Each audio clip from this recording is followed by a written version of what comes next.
Hello, Claire. Hello. Hi. Thanks for coming and joining me and having a little chat with me. So, guys, if you don't know Claire, she is a nutritionist and a published researcher, right? You had some research published. Yes. Yes, I Um, did. Yeah. was that around PCOS? Is that where you're mostly focused around PCOS, but also women's health as a whole?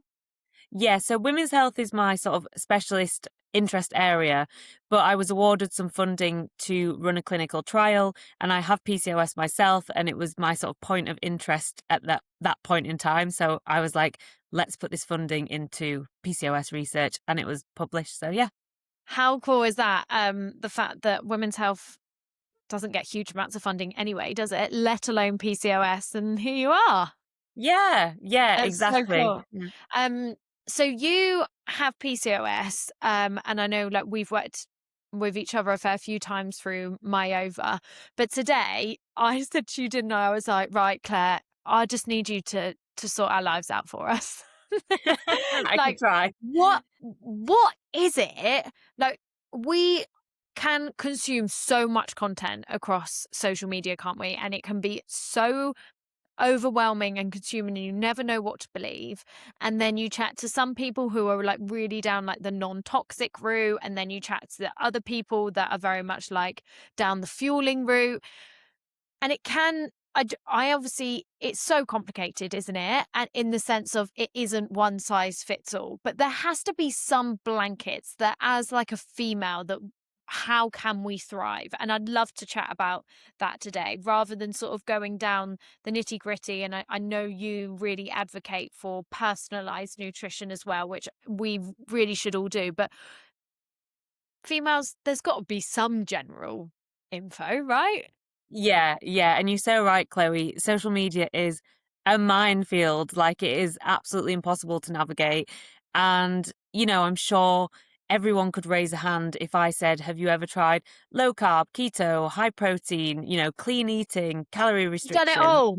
I've Yeah, done it we've done it all. all. We've done it all, especially those that grew up in the 90s with like, the low fat, does my bum look big in this? Like smaller is better. And then all of a sudden it was exercise, get stronger. It's just, yeah, it's sort of nutrition trends online move like fashion, which is ridiculous, really, because like you said, there has to be some health principles that underpin the sort of key foundations of health without all of the sort of complexities and nuance needed. So Yeah, that and when does exist. I spoke to a like hormone expert, Dr. Nikki Cray, and it was so refreshing, also annoying, Yeah. to hear her say, "It's not that difficult. Eat Yeah. your 3 meals," like, basically encouraging us all to take it back to our grandparents. Yes. Like, Yeah. stop overcomplicating it. Stop, like, give your body what it needs. But I guess then that also raises another question, doesn't it? Of like, how do we know when we're consuming social media and maybe someone's saying, if you're bloated, you need to be doing these 50 million things. How do we know what's right for us because we're so disconnected from our bodies now? Yeah, yeah, it's so true. And I think one thing I'd like to say is, we can kind of hate on that side of social media that does spread misinformation, but the reality is there's a lot of females out there in particular that have a health issue, have a recurring symptom or something that they find hasn't been tackled or solved by the healthcare system. So actually social media can be helpful for some females that you actually log on and you're like, oh, this woman is really relatable. Like, oh my gosh, I thought that was just me. Like, I've had all these gut issues or bloating or fertility issues or period issues, and someone speaks to you on that, then it is quite sort of nice to see that. And I don't think that everybody sharing their personal anecdotes and advice are trying to necessarily trick you or doing something wrong. Sometimes it is for financial gain, but I do think some people are trying to be helpful. It's just about how to see through the noise and listen to someone else's story and advice, but maybe still take that with a pinch of salt and understand that is still a different person to you. And that might not be evidence-based nutrition. It might not work for you. I love that. And also that makes me feel a little bit better about myself because I have carved out that corner of the internet where people resonate. Like we are, pretty much everyone that follows me will have something in common. And I'm not a dietitian, a nutritionist or a Mm. doctor, but there is we share that same experience, and that's why I always want to chat to professionals like yourself to sort of help us, give us that information. I don't want to keep being consumed, but if people following me they're probably going to be interested in similar things to me. But I Yeah. guess what we're saying is that key thing that you said there is sort of taking it with a pinch of salt, that yes, listen to that information, but that doesn't mean that's magic for you. Yeah, yeah, exactly. And I think, like you said, there are actually generalized key nutrition principles that do underpin health. And like you were saying before, annoyingly, these things are quite simple and what we've always known. But online, that doesn't get engagement, that doesn't get followers, that doesn't sell. What sells is to be like, I've got this magic fix. So like I had PCOS, look at my before picture, and now look at me after drinking this magical potion. That's what sells online because it grabs your attention, even if that I'm not saying that that person necessarily has a bad intention to trick you, because something might have worked for them. But if you're not doing the basics and some of those simple things that we already know to be true, then it doesn't matter how many supplements you take and protocols and products you take. If you're not doing the basics, then, people are just sort of glossing over that and selling you something shiny and neglecting the foundations of health. Yeah, 100%. I always say, like, you can't grow a beautiful garden with shitty soil. Yeah. So like it does come down to that, like, that drink or whatever, that pill that someone's taken that has to them has transformed their life. It's only been able to give them that extra 1% because their foundations are strong. If Yeah. you've got shitty soil and then you take that tablet, you're just trying to fertilize shitty soil, and that's not going to work. Yeah. Yeah. So what are these like, how do we develop these foundations as females then? Because we as well, we're consumed by that whole eat less, move more, make sure you exercise, all these, but like, you and I both know, and a lot of these people that follow me, that again, for some people that's not the right answer. And I'm not Yeah. saying, I know we can only work on majority of population, right? And the majority of population probably could do with eating less and moving more. But that's where I feel like the blanket statements is really quite difficult, because there's so many nuances in and Yeah. amongst it.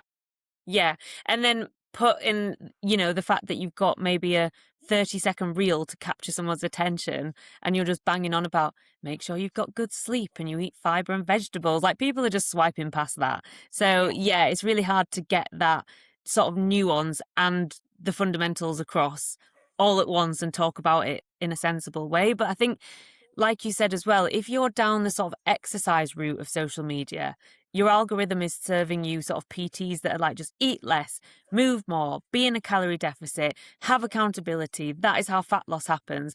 And then on the flip side, you've got people that kick off against that narrative and they're like, intuitive eating, eat more, fuel your body, don't get trapped in sort of disordered eating cycles. There's no sort of grey area in the middle for someone that's, not into extreme exercise or someone that needs to intuitively eat. We don't understand people's sort of relationship with food, their health goals, their exercise goals. So it's so hard. One minute you're sort of accidentally on a restrictive diet, and then the next minute you're eating cakes and trying to intuitively eat and not have any food fear or food guilt. And there's no sensible middle ground.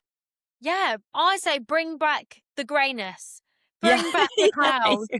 because it does feel like that. Like, it does feel like we are either fitness obsessed or intuitive obsessed. And like, in fact, me and one of my best friends were talking about this. So, she is training for a half marathon, Hmm. but she also wants to feel good in the summer when she goes on all of her holidays. She goes on lots. Similar for me, in I'm building up to my wedding. I've already had my dress taken in. Hmm. I actually can't I can't change that Yeah. much. It cost me a lot to get those alterations, but I'm also on a fertility journey, in the sense that after our wedding we will want to try for another baby. So Yeah. I want to get myself to a like a good fertile stage, Yeah. I guess. Yeah. So in theory, my experience of, or your classic stereotype of prepping for wedding and fertility, may contradict each other. Same Definitely. Yeah. with training for a half marathon and wanting to feel good in the summer may contradict each other. And I was saying, like, we were having this conversation of like, what if we don't have to choose one or the other? What if we are in this gray area of being Yeah. like, I'm not completely intuitive right now, because if Yeah. I'm completely intuitive, I might not fit into my dress and that'll Yeah, cost me a right. lot of money. But at the Yeah. same time, I'm not going to go on one of these restrictive diets because I would like to still ovulate. Similar Yes. to Yeah. her in like, she has to be intentional with her food right now because she needs to train for that half marathon. But Yeah. likewise, she doesn't have to be completely like, meh, with her Yeah. food, because she does want to feel good. And I think we often miss this point, don't we? It's like you're either in one camp or the other. Whereas, like, what if I'm just in this stage where I am being mindful and I am being maybe a little bit more structured with my food, but Yeah. after that wedding, no, don't worry, I'll go back to intuitive. It's like we don't often celebrate the seasons that we get put in. It's Yeah. we're either like, this is us forever until we're not, Yeah. rather than just sort of flowing with like seasons. Yeah, exactly, exactly. Like you said, there isn't anything wrong necessarily with existing in the sort of middle ground, kind of somewhat boring slash sensible grey area. Like that is actually where health sits. It sits between extremes and it sits between restriction and abundance. So Yeah. yeah, I'm all for the grey area. But going back to some of the key principles then, so Yeah. what do we do know without it having to be extreme on either end of the scale or extremely nuanced as well? I would say there's some key sort of principles for women's health and general health. So the first one I would say is it is true, scientifically speaking, it's evidence backed that we should eat mainly a diet based on whole foods and less ultra processed foods. So I think we've got enough evidence and research to show that this is a very beneficial way of eating. So that is that classic diet that's based around, fruits, vegetables, fiber, whole grains, sensible protein intake, because protein has gone wild. Protein is important, but not to the extent that it has to be in, every single thing that we eat. Um, and less of the ultra processed food intake. But that doesn't then mean you can only clean eat, have to buy organic food, and can never touch an ingredient that you can't pronounce that might be in a packaged food or a packet of crisps. That again, that goes into like one extreme or the other. There's this middle ground of mainly whole foods. The majority of the time your diet is based around these things, but not every single second of the day has to be obsessing about it. Yeah, I love the saying of, it's what you do most of the time that counts, not some Yeah. of the time. Yeah, exactly. Yeah. So I think that one goes without saying. But again, going back to sort of saying that advice on social media, you do have to be careful because some people might take that as, okay, I'm only going to buy organic and clean eat. And then you can venture into this sort of orthorexia territory where you have seen that there is evidence to say that we should focus on whole food diets. And then let's say you have a weekend where you sort of overindulge, you're with your friends, you eat some pizza, cake, whatever.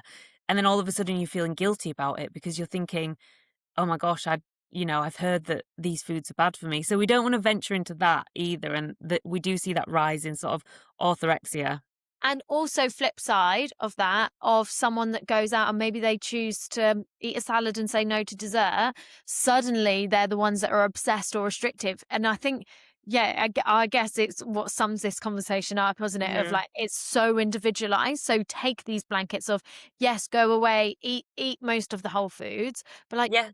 don't don't crap yourself if you Yeah. if Yeah. you go and enjoy other foods. And like, I've even seen it, I saw it on a podcast, and I don't know why it's lived in my head rent free, but I guess as well, this comes down to the the how much content you consume. So Yeah. like, there's so much content out there, and I just listened to a podcast. I won't say who it was, but I just listened to a podcast that was just like, I was just like, meh, I'll just listen to it. And on it was like, if you're going to eat anything, make it a sandwich and not a wrap. And suddenly I felt like, oh my God, now wraps are demonized. You know what I mean? And Yeah. it's like, I do think you have to think about the types of content, like you decide what you consume and sort of training your algorithms or training your podcast to be like, yeah, training your podcast, Yeah. choosing your Yeah. podcast Yeah. Yeah. to Yeah. choose, like You don't have to always take all of this. And actually, I spoke to Liberty Mills. I know you know her. Yeah. And one of my questions was like, can't we just have our vices and just live with Yeah. it?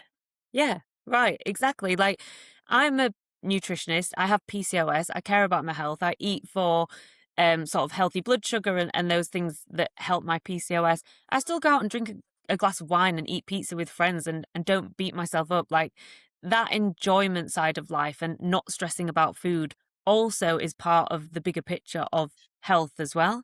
And two can exist at the same time. Yeah, right. And I think that leads me on to the second sort of principle of health.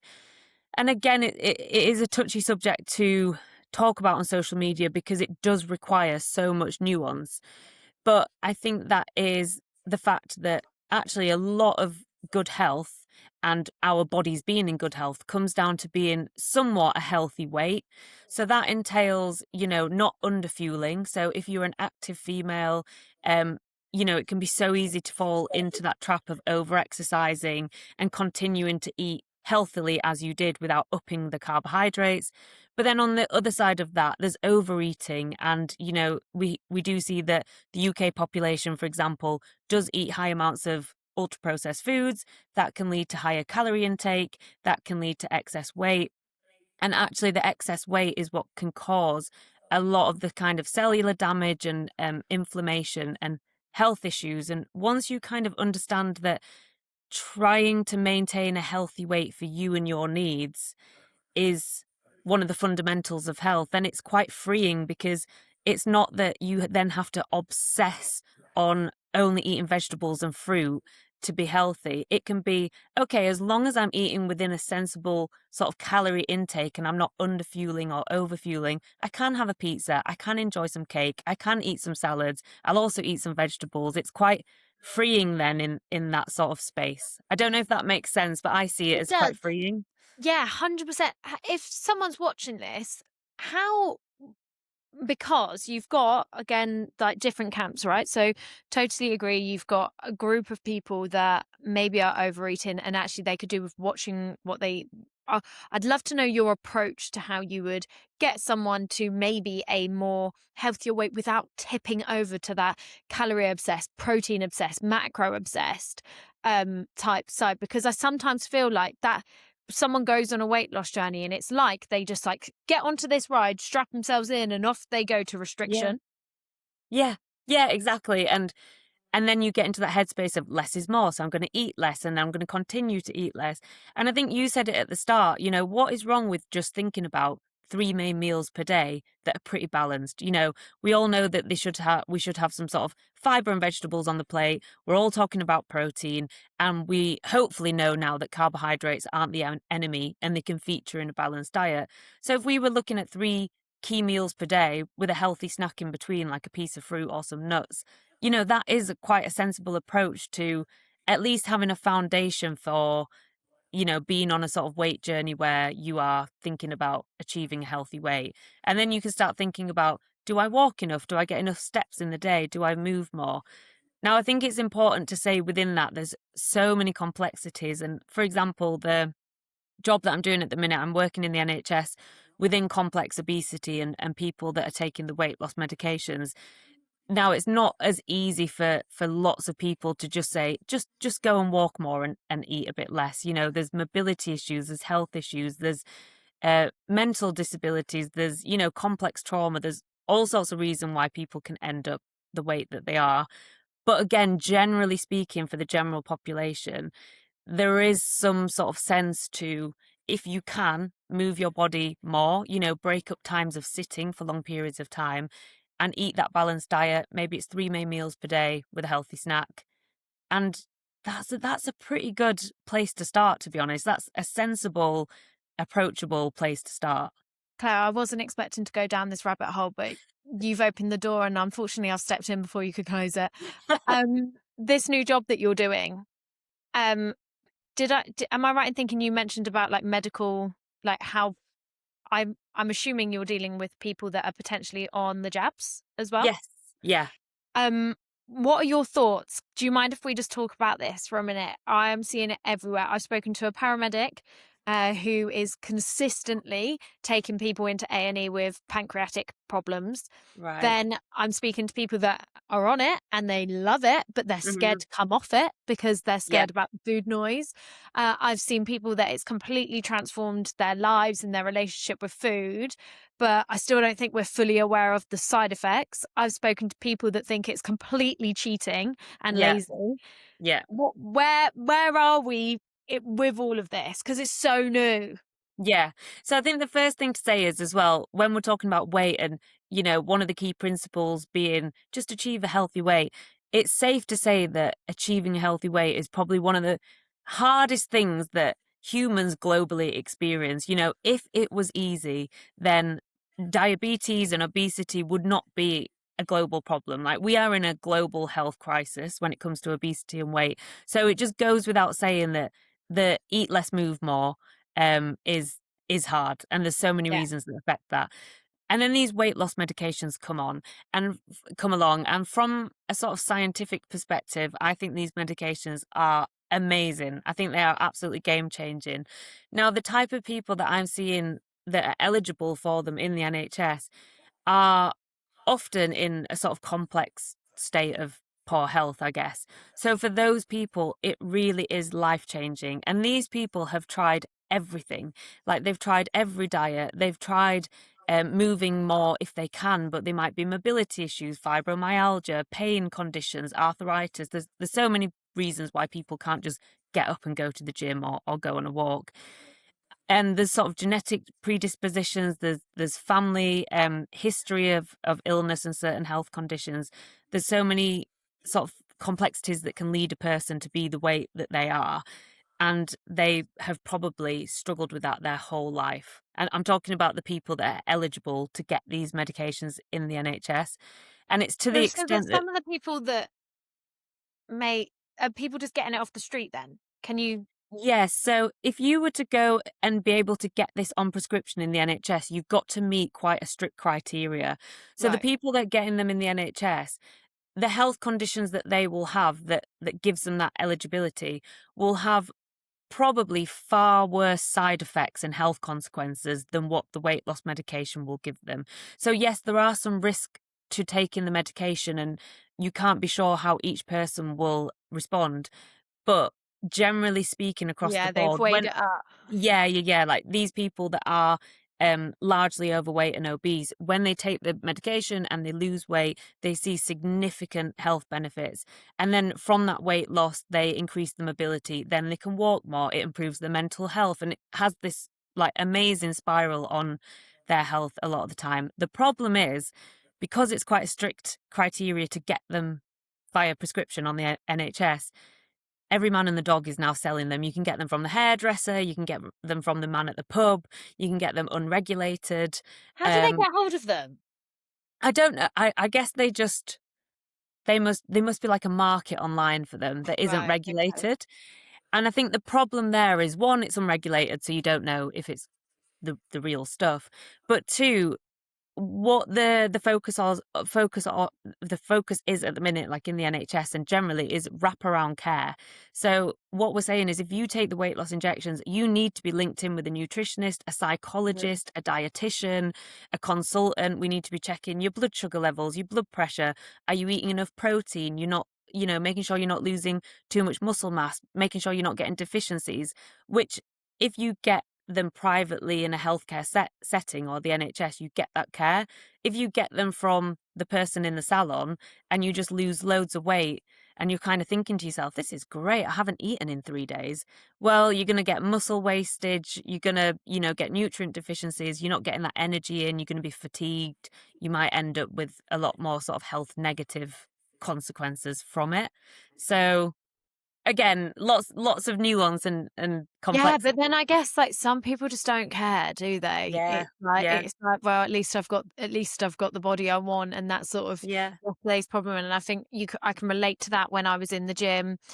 Like, I when I first lost my period, I didn't really care because I was like, yeah, "Well, at least I've got the body that I want," and you don't yeah, really think about it. Feels like that's a tomorrow problem, isn't it? yeah, Um So really, you're kind of saying like that. they're safe if the person needs it, but also that wraparound care is really, really key, which I Yeah. guess a lot Yeah. of people miss out on, right?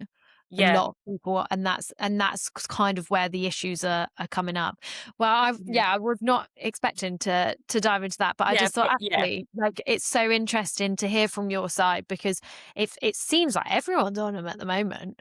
I do Um, think they're gonna become more and more commonplace, and from the sort of cheating perspective, to me, that's like saying someone taking an inhaler for asthma is cheating, like curing their asthma. Like, I just think weight is so complex from a sociological perspective. Like you said, you lost your period, but still you didn't mind that much at the time because you were slim. Like the whole world is and has been for many, many, many years focused on weight. It is so ingrained in yeah, us. and also I was chatting about this at the weekend. I was saying, if it helps, evolutionary, we're always going to crave the high fat, high sugar, Right. like we're always going to be craving that because that's how we stay alive. Hmm. The weakest person that's saying yes to a salad and no to the meat, they're the runt Yeah. of the pack. They're gonna be the ones that go first. So I Yeah. think from an evolution perspective, and we are animals, we're always going to be craving those. And I think, like, actually, I wonder if, in a world of abundance now, like, Yes. you Yeah. think however many, probably it wasn't even 100 years ago that you can pop to the shop for something. Everything had to be made. Do you know what I mean? It's literally only been Yeah. in a very short amount of time that you can pop to the shop and get a chocolate bar. Yeah. When you look at, like, the rest of the world, that actually this is very early on that we've potentially captured an issue. Yeah, yeah, Um, exactly. And a really big issue and a global issue. And I think, like you said, humans, our brain does work in abundance and we are surrounded by food all the times and really tasty, really easy to overeat foods. And not just that, technology's getting better. So we move less, we sit at desks more. We don't even have to go out to get the takeaway. We can get it delivered to the door. And I know people can look at that and think, oh, well, you're just lazy and you eat, you need to eat less and move more. But let's be honest, we have all probably found, or most of us have found it difficult at times to manage our weight, or we've thought about body shape a lot. Even as I'm a nutritionist, I work out a lot. I have PCOS, and I would say that I don't struggle with weight now, but I have to really think about what I eat and my lifestyle habits to maintain what I'm in. So, how does that work for someone that isn't a nutritionist, doesn't have my education, doesn't have my mobility and maybe has kids? I don't have kids. I don't have the responsibilities that some people have. I might be in a better financial situation. And then some people are surrounded by this cheap food, this ultra processed food that's easy to overeat. And then you've got someone that's like, you just eat too much and you're lazy. It's just, it oversimplifies like a Yeah, I hugely. find it yeah, I find it so interesting that when you look back across sort of like the human race, if you like, being skinny was deemed as you were poor and being like larger meant you were rich. And I feel like now it's sort of flipped that now skinny's the privilege because of that abundance of food. We've got that sort of like, choosing whole foods majority of the time where you can. Um, Anything else that sort of as a blanket, especially around a female, like you mentioned, I'm interested in hearing a bit about your story in the sense that you said, you with PCOS, you have to watch your weight. And I think it's quite interesting, isn't it, as females, that we are so much more complex. So, Yes. like, Yeah. I've got an underactive thyroid right now. I am very sensitive to holding water. Hmm. If I didn't know what I knew now, I would be 100% going on a diet. Yeah. Yeah. And I think, like, we don't understand the complexities of the female body enough, do we? Yeah. Because I know this is just from I flew, I drank at the weekend, like I'm just inflamed a bit. Hmm. But me 10 years ago would see this body now and be like, oh my God, I put on loads of weight. Let's slash Yeah. my calories and go for a massive Yeah. run. Stop carbs. It was always Yeah. Whereas carbs, actually wasn't what it? I need to Carbs. do, Yeah. yeah. When Yeah. actually what I need to do is not go for the run and just get to bed early. Yeah. Yeah. Exactly. Yeah. Yeah. So I think going back to, so the first principle then, just to recap, the whole food diet and less ultra processed foods, I think is a very safe bet. The maintaining or achieving a healthy weight. I know we just went off on a huge tangent there, but a healthy weight really is important and probably is the most important aspect of health, but it's very tricky to say that. Like we just said, there's so many reasons why maintaining a healthy weight is actually very difficult. But then, yeah, understanding the complexities and the nuances of the female body needs to feature in that, because we are less biologically set up than males to function the same every single day of every single week of every single month in a It annoys me society. so much. Yeah, I see Tom, he eats crap. yeah, He doesn't often, but when he does, and he went on his stag do and he went on a 4-day bender and then came back and he was a bit tired, but other than that was fine. right. Yeah, Like, doesn't he could eat whatever he wanted. yeah, He is very healthy, but he could eat whatever he wanted yeah, and would not change. yeah. And I think, it we do need to think of it in terms of not necessarily getting too caught up on the cycle syncing thing, but our hormones do fluctuate and shift on a monthly basis. So to think that we live in this world that's kind of like Monday to Friday, 9 till 5, every single day, 2 days off at the weekend, then repeat again week by week, month by month, and expect women on this like fluctuating, lovely seasonal monthly cycle to not burn the hell out. Like, how and you have those weeks where you're due on or you're on your period, and then you've beat yourself up so much for feeling unproductive or tired, or your social battery's low, and then you're forcing yourself to go out and you just feel crap. You feel crap anyway, but then you feel bad that you haven't maybe like been as productive as you should have been at work. And like, it's this go, go, go sort of society that we live in, and a patriarchal one, I guess. It was set up for males to thrive, that women just don't thrive under. And I think we need to recognize that somewhere in these sort of principles without going into like extreme world. But yeah, I don't know how that really fits into like the generalized nutrition advice. I think awareness is key. Yeah, that's what I was about to say. I Mhm. think it is just being aware of like the times that you feel crap and the Yeah. times that you feel great, and just that level of acceptance. I don't think, as especially as females, we're very good at just accepting, Yeah. are we? I think we're always told that we should be doing more, or that we should be better, or we should look a certain way. It's like go, go, go all the time. And I think actually leaning into a little bit of acceptance of like, this is where I'm at today, and Yeah. that's okay. Yeah. And to think that we actually could, and anyone, I guess this goes for males as well, but definitely females, to think that every single day we're meant to wake up and be like, yeah, go, go, go. Like, we're so productive. I'm going to work out. I'm going to eat really well. And I've got to go to work for like 8 hours of the day, but I'm not meant to sit for long periods of time. And I need to somehow eat loads of fiber. And now I'm thinking about protein. And now I've got to like go to the gym and build some muscle whilst doing some cardio. Like, it is so overwhelming.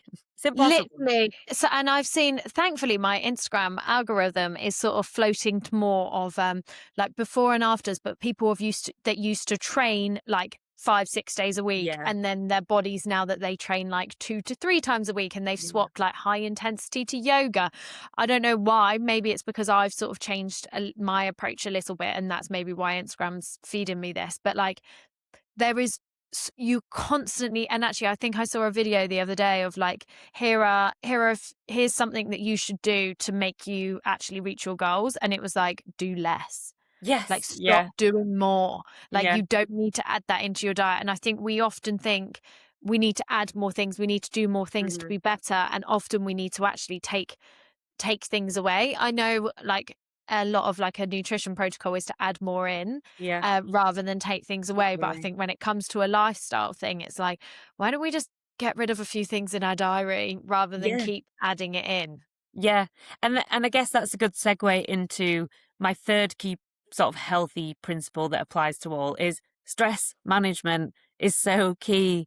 And I think because you can't necessarily see stress like you can see weight issues, or like you can see how you perform in a gym, or those more sort of tangible things that you can measure, you can't always see or measure stress. And it sort of feeds into sort of sleep and prioritizing rest as well. But stress is such a huge part of the health puzzle, especially for women. And I remember growing up, and my mum would always talk about sort of, oh, stress is the biggest killer of women, and stress leads to this. And she was off with stress, and I'm off with stress. And I could never sort of wrap my head around it, because you can't point to stress. I remember my mum was off work with stress, but she didn't seem, like overtly stressed. And I couldn't figure out what that actually meant. But actually, when you look at the science of what stress does to the body in terms of sort of oxidative stress on your cells at cellular level, to inflammation, to then poor sleep, to affecting your blood sugar, and then that can affect your dietary habits, the food that you crave the next day, how much energy you have to move. It's this sort of vicious cycle, and I'd say that that is at the heart of that sort of health picture as well. And I guess what the hell is even stress, you know? Yeah. Like how what's stressful for me might not be stressful for you. And Right. I think it's so, again, nuance. I know we said that word so much, but it really is, isn't it? It's like, how do we even know what stress really is? Yeah. But I think if you're someone that's waking up in the morning, going smashing back a coffee, fasted training, going to the office 9 to 5, coming back, prepping the kids' tea, staying up till 10, Mhm. half 10, um, eating, like a ready meal and then Yeah, loads of dessert or scrolling. whatever, Yeah, scrolling. Yeah, yeah, I just don't think we really appreciate what stress is. I know a lot of people, like, we hear it a lot now, don't we? And we're understanding that, like, scrolling our phones, even though it feels like relaxing, it's not, and screens can be quite stressful. But I just also think we're at a stage of society where we're, like, a little bit addicted to it. Life feels yeah. boring without it, right? Yeah, because let's face it, when you are stressed, it's addictive because actually when you're stressed, you get shit done. Like if you are running off adrenaline and stress, you're like, what's the saying? If you need something doing, give it to a busy woman. Busy It's person, kind of yeah. like it's so addictive. It's like I'm running to the gym now and I'm doing this and and everything's kind of frantic and it's not enjoyable, but it is kind of addictive because it's quite productive, but you can't maintain that level. Like you will crash and burn. Yeah, but and it might be a gradual crash, right? Yeah. Like I Yeah. so I miss like mad. I don't drink caffeine anymore because because of my obsession with the high. I Yeah. think like I knew I needed to come off it because I didn't really enjoy my day until I got the high. Mhm. Um and I'm coming up to a year not drinking it now, which I never thought I'd get to, but Congrats. I don't even think about it anymore. Yeah. I'll drink a Diet Coke and, like, I'm not obsessive about it, Yeah. but I'll just choose to have a decaf coffee over a normal coffee. And it's little things like that that I look back and I was like, yeah, I was just addicted to the adrenaline. Yeah. Yeah. And I say this to clients a lot with PCOS, where a lot of the time, and with other hormonal conditions as well, people often ask me, but like, why me? Like, I've got friends that can do X, Y, Z and it doesn't affect their periods. But I would say, depending on where your health is at and any hormonal conditions or something like PCOS, the way I like to think about it is everyone has a different size stress backpack. So, generally speaking, I would say men walk around with quite a big backpack that they can fit. They can like run a marathon, not really Yeah. think about food, work a job, have a really successful career, go out and drink pints. I don't know, their body just seems to cope with it. And likewise, we all have friends that we probably think, you really don't have to think about exercise or what you're eating. And you just seem to stay quite like, in good shape and you seem to deal with it well. Whereas many of us, especially with a hormonal condition or a health condition like PCOS, our backpack is naturally smaller. So what you can fit into it without, your hormones being disrupted is smaller. That's how I like to think about it. Why? I don't know. Just because it's sod's law, genetics just weren't on our side for this one thing and it's complicated and I don't know. But I just think you have to really tune into how big is your stress backpack? Like, what can you realistically fit into it before it starts affecting your sort of heart rate and your sleep and even your energy, your cravings, your sort of kind of enthusiasm to exercise and get active? Like, are you crashing and burning after exercise? Are you constantly sore? Are you recovering? Really pay attention to those signals. Yeah, I absolutely love that. And I love the idea of a stress backpack, no matter how annoying it is. Yeah. I hate the fact Mine's that, like a little handbag. yeah, and I think it takes a while to understand the size of yours, doesn't it? Like Yeah. I still get frustrated now that I've realized how small mine is, and I look Mhm. back at everything that I used to be able to do, and I'm just like, how on earth did I manage Yeah. all of that? Because I just couldn't. I couldn't do it. I Yeah. just don't have it in me now. Um, Claire, thank you so much for today. We've definitely gone on different tangents, but tangents that I know other people would be thinking as well. So thank you so much. I will see you on the 6th of May. Actually, this is going out after the 6th of May. So I will see you on the 6th of I'll May, see but you people, and we'll talk afterwards yeah, as well. But yeah, thank yeah, you for having me. Hopefully that was yeah. helpful. That a lot of tangents, but yeah, some No, food for thought. so helpful. Yeah, so helpful. I'll leave all of your details down in the show notes, so people come find you, follow you on Instagram, work with you, that kind of thing. But Great. yeah, thank you so much and have a lovely rest of your day. Thank you. Bye, Chloe. Bye. Bye.